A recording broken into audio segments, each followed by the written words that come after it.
Nigeria says that it needs $12 billion to clean up a decades-old oil spills in southern Bayelsa state over a 12-year period.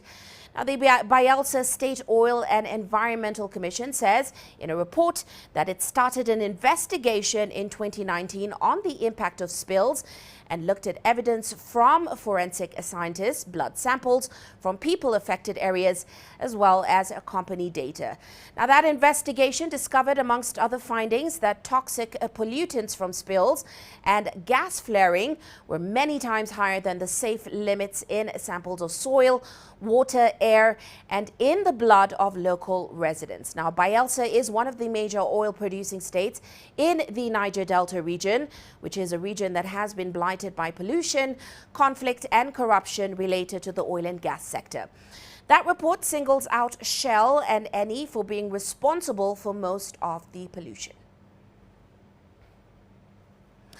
Well, let's now get into that report with His Royal Highness King Dakolo. He is the chair of the Council of Chiefs in Bayelsa State. Great to have you on the show with us today, His Excellency. Now, of course, we have to start off with the details around that report. What were some of the key revelations from that report that the Commission put together? Well, it revealed that there are well over 355 one-quarter spills every year, which brings it to an average of at least one spill per day for the last about 60 years or so. And so there's so much pollution out there in the environment, and then people have died as a consequence, and so on and so forth. And then, of course, they also reported that there is a need for cleaning up to be done, and it will cost at least 12 billion to restore the environment back to what it used to be for people to cease dying and so on. Well, you're actually demanding for oil companies, and you single out Shell and Eni to pay about $12 billion to help repair that environmental devastation. But how much do you really hope to get, His Excellency, given that we just saw another community in London lose a case against Shell over a pretty similar demand from yours? What are your expectations? We're expecting to get at least 12 billion because here is a scientific report that is done by professionals that show clearly that they are culpable. And we have singled out Shell and Eni because in Bayelsa State, those are the major corporations that are responsible for oil and gas exploitation. You remember that in 1956, the first oil company, Shell Gatsby, found the first oil well in Ogbia in Bayelsa State. And so they've been the dominant corporations in that part of the world.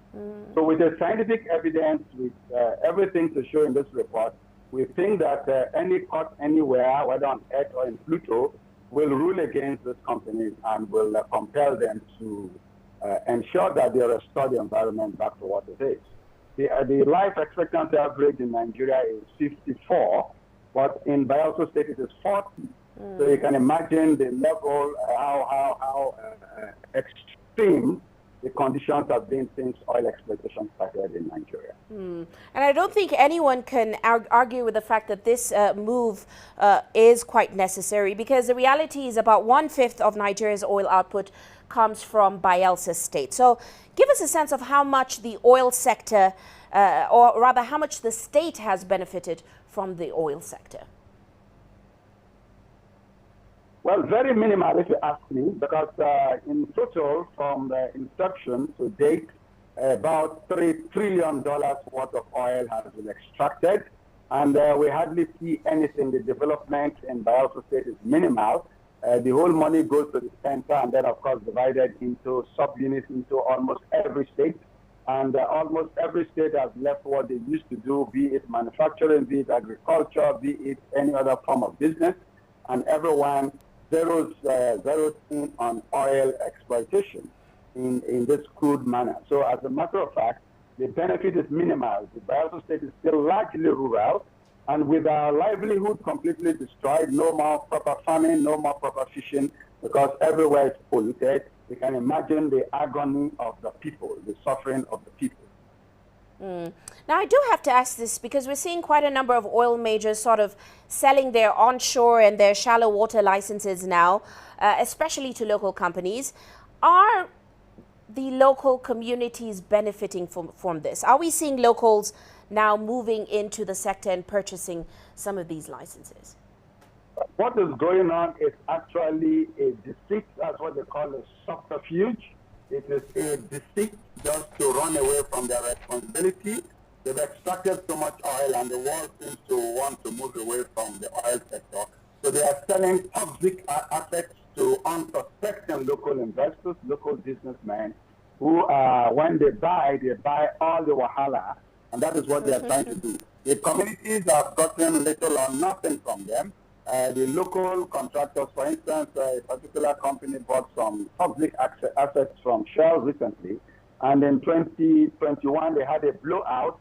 A blowout had released high pressure, high velocity crude oil and gas for about 38 days before it was stopped, and it spilled oil from the whole of Bayelsa State into the Atlantic Ocean up to River State and Delta State.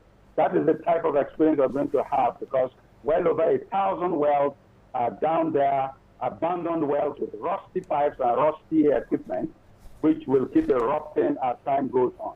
So what the oil majors are trying to do is to run away, to refuse to stay back and do the remediation, the restoration of the land that they're supposed to do. So they are giving this asset now to unsuspecting local businesses who do not have the capacity to properly understand the type of things they are buying just for the sake of it. Well, certainly continue to follow this story as it progresses. Many thanks, Your Royal Highness, for joining us on the show today and for giving us those insights. We do thank you.